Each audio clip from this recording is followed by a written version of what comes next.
নমস্কার, আপনারা দেখছেন নিউজ ভ্যানগার্ড। এখন সময় 7:07 আর আপনাদের সঙ্গে আমি সোমনাথ মুখোপাধ্যায়।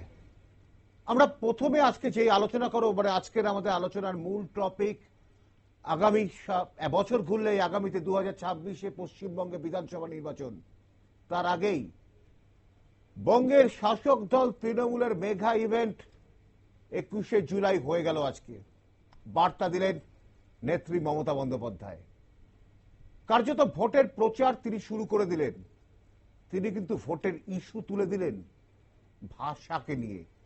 ভাষা আন্দোলন হবে বছরভর, অর্থাৎ 27 তারিখ থেকে শুরু করে 27শে জুলাই থেকে শুরু করে ঠিক ভোটের আগ পর্যন্ত সারা দেশে যেভাবে বাংলা ভাষী মানুষের উপর বাংলাদেশি বলে আক্রমণ হচ্ছে, সেটাকে কিন্তু ইস্যু করলেন তিনি। আমার সঙ্গে এই মুহূর্তে উপস্থিত রয়েছেন কলকাতা থেকে জয়দেব ঘর, বিশিষ্ট রাজনৈতিক বিশ্লেষক। জয়দেব বাবু, আপনাকে স্বাগত জানাই ভ্যানগার্ডের পর্দায়। জয়দেব বাবু, কি বলবেন? ভোটের প্রচার কার্যত শুরু হয়ে গেল বাংলায়।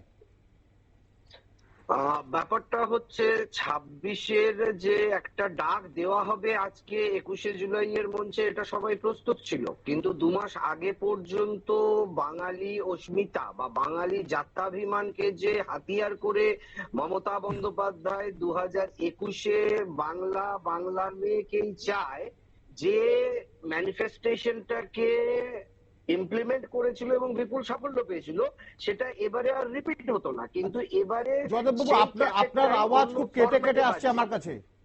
আপনার আওয়াজটা খুব কেটে কেটে আসছে। ইতিমধ্যে আমার সাথে আমার আরেক আমাদের প্রতিনিধি, আমার সহকর্মী বিথিন চলে এসছে। জয়দেববাবু, যেটা বলছিলাম যে বাংলায় তৃণমূলের কাছে এবার লড়াইটা কতখানি শক্ত বা কতখানি সহজ? জয়দেব বাবু, বাংলায় হ্যাঁ, আমার আওয়াজ শোনা যাচ্ছে পরিষ্কার? হ্যাঁ, শোনা যাচ্ছে। হ্যাঁ, ব্যাপারটা আপনাকে যেটা একটু আগে আমি বলছিলাম যে হেমন্ত বিশ্ব শর্মা বলুন বা উড়িষ্যা বলুন বা বিজেপি রাজ্য গুজরাট বলুন, এরা প্লেটে সাজিয়ে মমতা বন্দ্যোপাধ্যায়কে 2026টা তুলে দিচ্ছে, উপহার দিচ্ছে।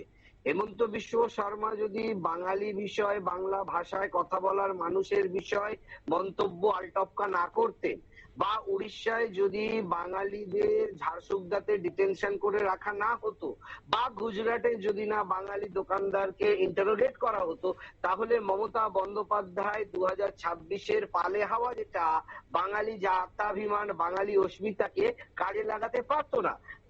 বাঙালিকেই চায়, এই রিপিট ক্যাসেটটা আবার বাজাতে পারছে একমাত্র বিজেপি প্লেটে সাজিয়ে মমতা বন্দ্যোপাধ্যায়কে, বাঙালি জাত্যাভিমান, বাঙালি অস্মিতাকে। মানে আপনি বলতে চাইছেন কার্যত গিফট করা হচ্ছে বাংলাকে মমতা বন্দ্যোপাধ্যায়ের কাছে 2026-এ ভোটের আগে। একদম একদম। এর পেছনে অনেক বড় আরএসএস এর একটা কনস্পিরেসি রয়েছে। আমি পরিষ্কার ভাবে বলবো, বাংলা যদি এবারে জিততো তাহলে অমিত শাহ পরবর্তী প্রধানমন্ত্রী হতো। বাংলা জিতলে মোদির জায়গায়, মোদি 75 হয়ে যাবার পরে মোদির জায়গায় স্থলাভিষিক্ত যোগীকে পিছনে ফেলে অমিত শাহ হতো। কারণ বাংলার ভোট পর্যবেক্ষণ করা, বাংলাকে জেতানোর পুরো দায়িত্বটাই অমিত শাহের ওপর। অতএব অমিত শাহ যাতে পরবর্তী দাবিদার প্রধানমন্ত্রী না হতে পারে এবং যাতে বাংলা না জিততে পারে, সেটার জন্য অমিত শাহকে হারাবার জন্যই বিজেপির একদল মমতা বন্দ্যোপাধ্যায়কে প্লেটে সাজিয়ে দিচ্ছে যে বাংলাটা তুমি জিতে যাও, যাতে অমিত শাহ পরবর্তী প্রধানমন্ত্রী হতে না পারে। বিপিন, তুমি কি বলবে? দেখো, জয়দেব বাবু যে কথাটি বললেন তার সঙ্গে সহমত পোষণ করা ছাড়া আর কোনো নেই। অন্তত যতটুকু রাজনীতি আমরা বুঝি বা যতটুকু রাজনৈতিক সংবাদদাতা হিসেবে কাজ করেছি, তাতে করে পরিষ্কার হয়ে যাচ্ছে যে এখানে খেলাটা অন্য কেউ খেলছে। খেলা হবে, এই খেলাটা অন্য কেউ খেলছে এবং সেটা খুব পরিষ্কার হয়ে গেল এই বিগত কয়েকদিন ধরে। হঠাৎ করে গজিয়ে ওঠা একটি ইস্যু, সেই অর্থে কোনো ইস্যুই ছিল না। ওই যেটা জয়দেব বাবু বলছিলেন যে বাংলার মেয়েকে চায় 2021-এ, এই ইস্যুটার পর এতগুলো ঘটনা ঘটেছে বাংলার মাটিতে, আরজিকর কাণ্ড থেকে আরম্ভ করে একদম দক্ষিণ কলকাতা ল কলেজ পর্যন্ত এতটা কালিমালিপ্ত হয়েছে তৃণমূল সরকার বিভিন্ন ইস্যুতে, সে চাকরি দুর্নীতি, এই ধর্ষণ কাণ্ড, কার্যত ভিন রাজ্যে বিশেষ করে বিজেপি শাসিত বিতিন কার্যত ভিন রাজ্যে বিজেপি শাসিত রাজ্যগুলিতে বাংলা ভাষা মানে বাংলা ভাষা বলে সেসব মানুষের উপর আক্রমণটা, তাদের উপরে বিদ্বেষটা থেকে কি তৃণমূলে জল পাচ্ছে? দেখো, এটা মমতা বন্দ্যোপাধ্যায় নিজেও জানে যে বাংলা ভাষা, বাংলা অর্থাৎ পশ্চিম বাংলা আর বাংলাদেশি সম্পূর্ণ আলাদা। সারা ভারত জুড়ে দিল্লি, গুজরাট, হরিয়ানা, উত্তরপ্রদেশ, মধ্যপ্রদেশ, কেরালা, একদম তেলেঙ্গানা পর্যন্ত যে সমস্ত জায়গায়, কর্ণাটক, যে সমস্ত জায়গায় এই যে যাদেরকে গ্রেপ্তার করা হয়েছে, হাজারে হাজারে যাদেরকে গ্রেপ্তার করা হয়েছে, সারা বাংলা মানে সারা ভারতের বিভিন্ন সংবাদপত্র তাদের ইন্টারভিউ দেখিয়েছে। তাদেরকে যখন ডিটেকশন ক্যাম্পে নিয়ে যাওয়া হয়েছে বা গ্রেপ্তার করে একটি জায়গায় জড়ো করে রাখা হয়েছে, তখন বিভিন্ন আন্তর্জাতিক, বিভিন্ন জাতীয় সংবাদ মাধ্যম তাদের ইন্টারভিউ করার সুযোগ পেয়েছে এবং সেখানে পরিষ্কার হয়ে গেছে যে তাদের তাদের বেশিরভাগটাই বাংলাদেশি অনুপ্রবেশকারী। এটা মমতা বন্দ্যোপাধ্যায় জানে, জেনে শুনেই উনি এই গেমটি খেলছেন। তোমার কাছে আসবো, তোমার কাছে আসবো জয়দেব বাবু। আজকে তো বিজেপি একটি ভালো সভা করেছে, উত্তরবঙ্গ অভিযান, উত্তর কন্যা অভিযান, ওখানে সেখানে তো প্রচুর লোক জনসমাগম হয়েছিল। দেখুন, দুর্গাপুরেও আমরা দেখেছি নরেন্দ্র দামোদর দাস মোদীর সভায় লক্ষ লক্ষ লোক জমা হয়েছিল এবং তাদের মধ্যে পেমেন্ট না পাওয়া নিয়ে চেয়ার ছোড়াছুড়ি, চেয়ার ভাঙাভাঙি, যে লোক এনেছিল 500 টাকা বলে 200 টাকা দিয়েছে এবং তাতে এক বিপুল পরিমাণ বিশৃঙ্খলা সৃষ্টি হয়েছিল নরেন্দ্র দামোদর দাস মোদীর দুর্গাপুরের সভায়। যে কোনো রাজনৈতিক দলই আজকে তাদের ভিড় জমায় এরকম ব্রোকারদের মাধ্যমে লোক এনে বিভিন্ন ভিডিও, সেই ভিডিও ভাইরাল হচ্ছে, বিভিন্ন বাসে আসার সময় আনার সময় টাকা দেওয়া হচ্ছে বা বিরিয়ানির লোভ দেখানো হচ্ছে বা আরো কিছু লোভ দেখিয়ে আনা হচ্ছে। অতএব ভিড় দেখে যদি আপনি পর্যালোচনা করবেন তাহলে তো সিপিআইএম এর ব্রিগেড উপজে পড়ে প্রত্যেকবার ভোটের আগে, কিন্তু তারপরে খাতা খুলতে পারে না এবং ভোট বাক্সে তার প্রতিফলন বা তার অনুরণন আমরা দেখতে পাই না। অতএব ওই ব্রিগেড বলুন বা ওই 21শে জুলাই বলুন বা উত্তর কন্যা বলুন বা মোদির সভা বলুন, ওটা দেখে ভোটের ফলাফল বিচার হবে না।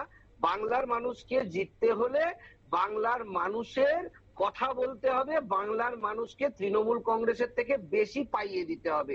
বাংলার মানুষ বিচক্ষণ মানুষ, বাংলার মানুষ যদি দেখে বিজেপি তৃণমূলের থেকে বেশি তাকে পাইয়ে দিচ্ছে, তবুও তো বিজেপির সংগঠন বাড়ছে, বিবেচনা করবে। বিজেপির তো সংগঠন বাড়ছে, বিজেপি কিন্তু প্রতিদিন রাস্তায় আছে, বিভিন্ন আন্দোলনের মধ্যে বিজেপি আছে, কলকাতা ভিত্তিক সংগঠনে আছে। আপনি একটু পুরুলিয়া, বাঁকুড়া, মেদিনীপুর বিভিন্ন অঞ্চলে গেলে, নইলে শ্রমিক ভট্টাচার্য ওনাদের সদ্য নির্বাচিত সভাপতি কেন বলে বিজেপি একার পক্ষে লড়াই করে এই জগদ্দল পাথর তৃণমূল কংগ্রেসকে সরাতে পারবে না, যার জন্য কংগ্রেস, সিপিআইএম সবাইকে আমি ডাক দিচ্ছি, মহাজোটের ডাক দিচ্ছে। বিজেপির এতটাই দৈন্যদশা দেউলিয়া হয়ে গেছিল যে সে আজকে সিপিআইএম এবং কংগ্রেসকেও ডাক দিচ্ছে তৃণমূল কংগ্রেসকে হারাবে বলে, এবং সেটা কোনো 5 বছর 2 বছরের আগের ঘটনা নয়। সদ্য নির্বাচিত শ্রমিক ভট্টাচার্য তিনিও ভালো করে জানেন বাংলার প্রতিটা বুথে তিনি 50% বুথে এটা স্বীকারও করেছেন যে তিনি তার কর্মী বসাতে পারবেন না ভোটের দিনে। আর পশ্চিমবঙ্গে ভোটটা হয় বুথে, ভোটটা রাস্তায় হয় না, ময়দানে হয় না, টিভি চ্যানেলে হয় না, কিন্তু বা কোনো তৃণমূলের মিছিলে বিরুদ্ধে তো মিটিংয়ে একাধিক ব্রিগেডে হয়। অভিযোগ, তৃণমূলের বিরুদ্ধে তো একাধিক অভিযোগ, জয়দেব বাবু, বিতিনও হয়তো বলবে। হ্যাঁ, বিতুল বাবু বলতে চাইছে, উনি বলুন। দেখো, এই জায়গাতেই আমি তখন বলতে চাইছিলাম যে কেন মমতা ব্যানার্জি নিজেও জানে যে বাঙালি আর বাংলাদেশি এক নয়, তার সত্ত্বেও কেন এই ইস্যুটাকে নিচ্ছে। তিনি কি জানেন না যে এই ইস্যুটা নিলে তার দিকে কতগুলো প্রশ্ন ধেয়ে আসবে, যে কেন তিনি বহরমপুর থেকে একদম গুজরাট কি ভাষায় যিনি কথা বলেন, বাংলার ব বলতে পারেন না, যাকে জেতার পর থেকে দেখা যায় না, দূরবীন দিয়েও যাকে দেখা যায় না, অথচ তিনি মডেলিং করেন চায়ের কাপ হাতে নিয়ে, সেই প্রশ্নটা তার দিকে ধেয়ে আসবে যে কেন বাঙালি একজন রাজনৈতিক ব্যক্তিত্বকে বঞ্চিত করে তিনি গুজরাট থেকে পাচ্ছি নিয়ে এলেন। শুধু ইউসুফ পাঠান, শুধু ইউসুফ পাঠান কেন? শত্রুঘ্ন সিনহাকে নিয়ে এলেন কেন? তিনি কীর্তি আজাদ আছেন, কীর্তি আজাদ আছেন, আমার বলতে দাও সম্রাট। কীর্তি আজাদ আমি বলতে, এবং রাজ্যসভা থেকে একাধিক সাংসদ আছেন যারা বাঙালি নয়। জানি কারা কারা আছে, আমার প্লিজ একবার বলতে দাও যে সুস্মিতা দে, আমি সব লোকগুলি নেবো, আমাকে তো বলতে দিতে হবে। আমার প্রশ্নটা মমতা বন্দ্যোপাধ্যায় জানেন যে তার দিকেও এই প্রশ্নগুলো ধেয়ে আসবে, তাহলে কেন? দেখো, যেটা জয়দেব বাবু উল্লেখ করছিলেন বা বলা যেতে পারে যে তিনি একটা দিশা দেখাচ্ছিলেন, একদম সেটা হচ্ছে আসল কথা। বাংলাকে চালাতে চাইছে আরএসএস, এটা বুঝতে হবে।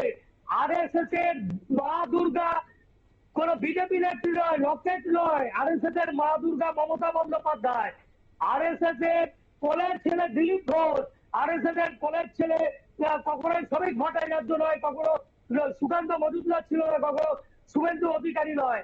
এটা বুঝতে হবে যে আরএসএস কি চাইছে। আরএসএস যেটা চায় সেটার ফল পেতে গেলে এই বাংলায় তৃণমূল কংগ্রেস আরএসএস এর কাছে প্রথম চয়েস।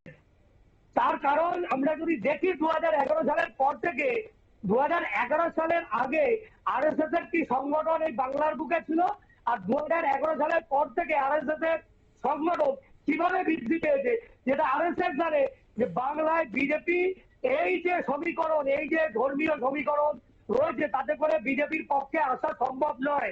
তার থেকে তৃণমূল থাকা অনেক ভালো, যেখানে তাদের সংগঠন বৃদ্ধি পাবে। দেখো, আরএসএস এর যে সংগঠন বেড়েছে, আরএসএস সংগঠন শুধুমাত্র বাংলায় নয়, উত্তর পূর্ব ভারতে কিন্তু ব্যাপক হারে বেড়েছে।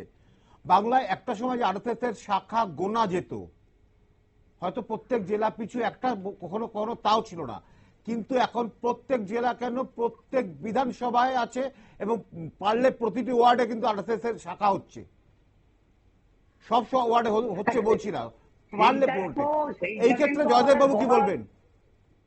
জয়দেব বাবু শুনতে পাচ্ছেন?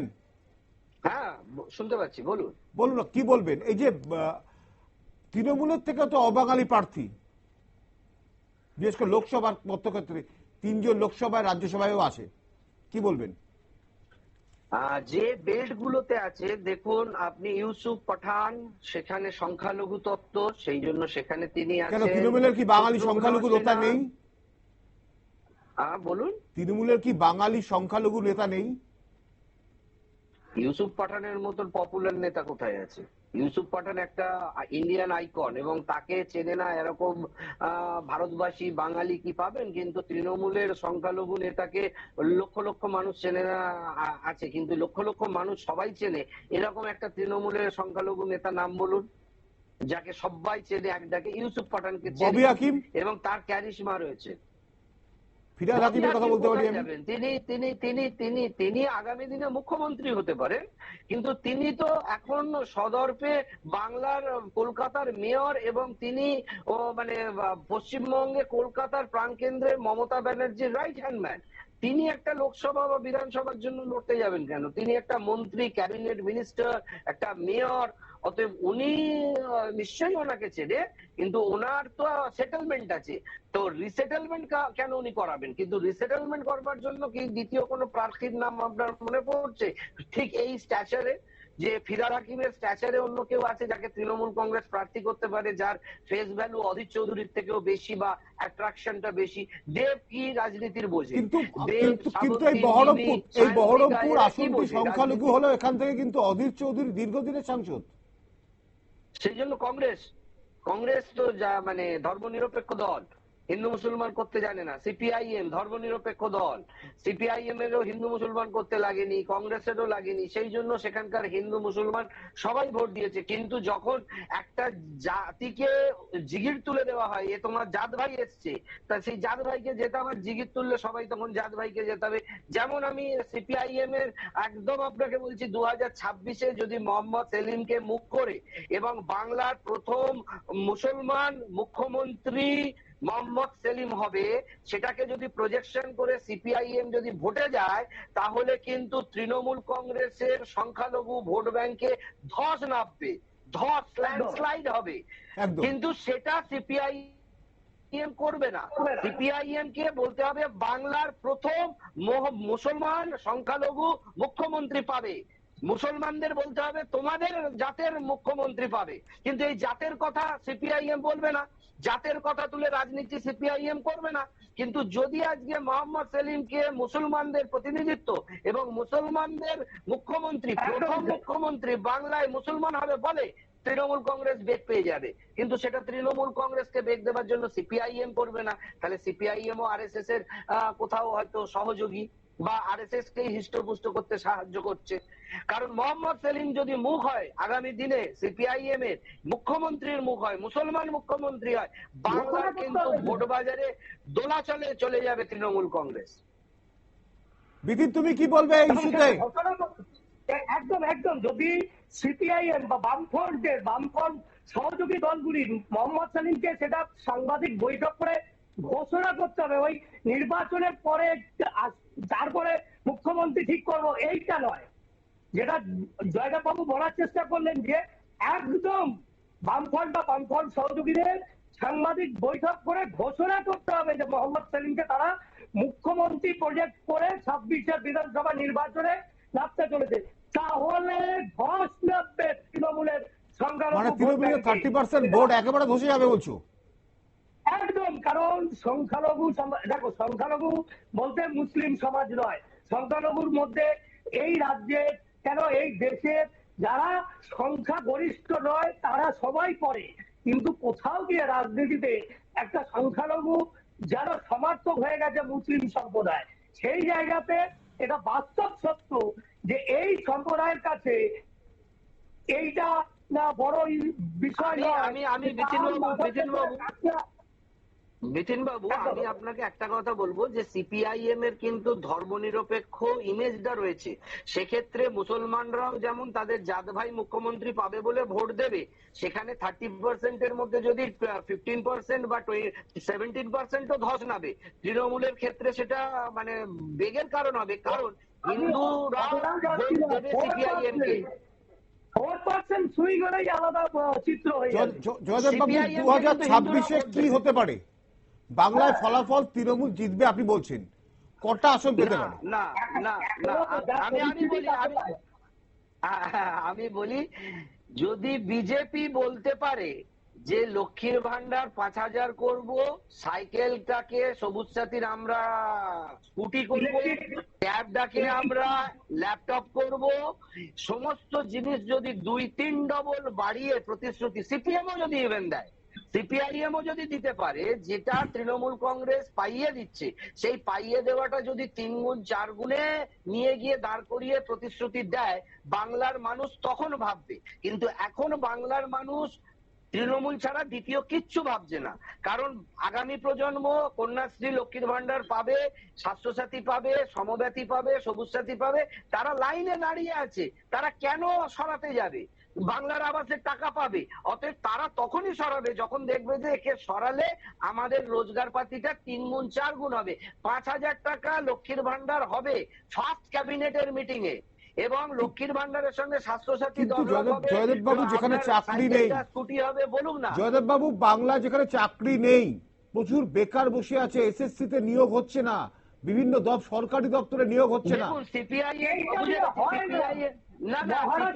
কে হারাতে সিপিআইএম কিন্তু সিপিআইএম এর বিরুদ্ধে ভোট দিয়েছে।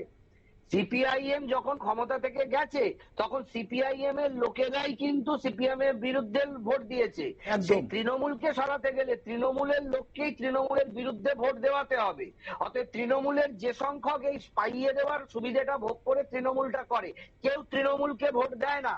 সবাই লক্ষ্মীর ভান্ডারকে ভোট দেয়, বাংলার আবাসকে ভোট দেয়, সাইকেলটাকে ভোট দেয়, বাকি পাইয়ে দেওয়াটাকে ভোট দেয়। পাইয়ে দেওয়া বন্ধ করতে কালকে তৃণমূল কংগ্রেস কিন্তু বুঝে কিন্তু যাবে। এই ভাতার তৃণমূল রাজনীতি কংগ্রেস কতটা যা পাইয়ে দিচ্ছে গণতন্ত্রের তার পক্ষে থেকে ঠিক বেশি বলুন তো? পাওয়াতে হবে।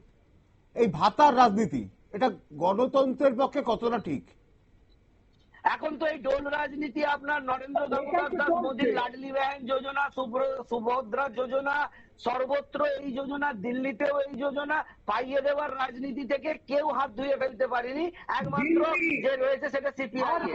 মহারাষ্ট্র, কোন রাজ্যটা নেই? দিল্লি, মহারাষ্ট্র, কর্ণাটক, ঝাড়খণ্ড। ভাতার রাজনীতি গোটা দেশ ধরেই চলছে, ভাতার রাজনীতি গোটা দেশ ধরেই চলছে কম বেশি, গোটা দেশে। কিন্তু এটা তো গণতন্ত্রের ক্ষতি করছে। বাংলা ভাষা, বাঙালি এইসব কোনো ইস্যুই নয়। গণতন্ত্র তো মানুষের জন্য, গণতন্ত্র মানুষের জন্য। মানুষ যা চাইবে গণতন্ত্রকে তো সেই অভিমুখেই বয়ে যেতে হবে। মানুষ এসএসসি চাকরি 1 লাখ, 2 লাখ, 5 লাখ, 10 লাখ, 25 লাখ, বাংলার মানুষ 10 কোটি, তার মধ্যে আজকে আপনার 2-3 কোটি হচ্ছে উপভোক্তা লক্ষ্মীর ভান্ডারের। অতএব 2-3 কোটির ভ্যালুয়েশনটা বেশি না 10 লাখ এসএসসি চাকরি প্রার্থীর ভ্যালুয়েশনটা বেশি? অর্থাৎ আপনি মাইক্রো লেভেলে ভাবতে পারলে, প্রত্যেকটা প্রান্তিক মানুষকে ছুতে পারলে তবেই গদি আসবে, তবেই তক্তাপলট হবে। কিন্তু ওই এলিট সম্প্রদায়ের আন্দোলন হচ্ছে এসএসসি, আরজি কর, এই দুর্নীতি। পাবলিকের কিচ্ছু যায় আসে না, দুর্নীতি করছো যা করছো, কারণ জানে যে লঙ্কায় যাবে সেই রাবণ হবে। একদম একদম। আমরা আমাদের অনুষ্ঠানে একদম শেষ প্রান্তে চলে এসেছি। জয়দেব বাবু এবং বিতিন, কি বলছিলে তুমি? দুর্নীতি যদি ইস্যু হয় তোমরা, তাহলে 2011 সালে পর 2021 সালে তৃণমূল কংগ্রেস আবার পুনরায় ক্ষমতায় আসতো না। তার কারণ সারদা, নারদা সহ বিভিন্ন দুর্নীতি তার আগেই বাংলার একটা অংশের মানুষকে সর্বশান্ত করেছে। সুতরাং দুর্নীতি, এই বাঙালি, বাংলাদেশ, এই সব কোনো কিছু ইস্যু নয়। একটাই বিষয়, পাইয়ে দেওয়ার রাজনীতি, এই দল রাজনীতি। এইটা যে বেশি করবে, যে বেশি, আমরা দিল্লি রাজনীতিতে স্পষ্ট দেখেছি, কেজরিওয়াল যা দিত তার থেকে বেশি বিজেপি বেশি দেওয়ার প্রতিশ্রুতি দিয়েছে, সেখানে বিজেপি এসেছে। ঝাড়খণ্ডেও তাই, কর্ণাটকে তাই, মহারাষ্ট্রেও তাই। সুতরাং তাহলে একটা কথা বলা, একটা কথা কিন্তু তাহলে বলতেই হয়। জয়দেব বাবু আপনিও শুনুন, বিতিনও শুনো, যে যদি বিজেপি প্রতিশ্রুতি দেয় লক্ষ্মীর ভান্ডার 5,000 টাকা, জয়দেব বাবুর কথা ধরে বললাম, অন্যান্য প্রকল্প ডবল 3 গুণ করে দেওয়া, সেখানে কিন্তু তৃণমূলের গদি নড়বড় হতে পারে। জয়দেব বাবু 100 বার এটা লিখে দেওয়া হয়, 100 বার। বললাম তো, কেউ তৃণমূলকে ভোট দেয় না, ওইটাকে ভোট দেয়, লক্ষ্মীর ভান্ডারটাকে ধন্যবাদ, ভোট দেয়। ধন্যবাদ জয়দেব বাবু, ধন্যবাদ বিতিন। আমরা এতক্ষণ আড্ডা মারছিলাম, যে নমস্কার, আপনার সাথে আবার পরে দেখা হবে। আমরা তখন আড্ডা মারছিলাম জয়দেব বাবুর সাথে, জয়দেব ঘর এবং বিতিন সরকার আমার সহকর্মীর সাথে। একটা কথা আজকের আলোচনায় কিন্তু উঠে এলো, বাংলায় আমরা বলছি তৃণমূল সেফ কতটা জানতে চেয়েছিলাম, কারণ তৃণমূল আজকে থেকে ভোটের প্রচার শুরু করেছে। কিন্তু জয়দেব বাবু একটা কথা স্পষ্ট করে দিলেন, তৃণমূল সেফ নয়।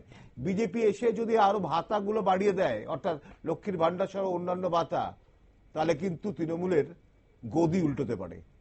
কারণ মানুষ এখন ভাতার দিকে ঝুঁকেছে, ভাতার কোন দিকে বেশি দিচ্ছে সেদিকেই ভোট দিচ্ছে। যদিও ভাতার রাজনীতি গণতন্ত্রের পক্ষে ভালো না বলেই কিন্তু রাজনীতিতে উল্লেখ আছে। আপনারা দেখতে থাকুন ভ্যানগার্ড। 7টার 7 কাহন এখন শেষ করছি। নমস্কার।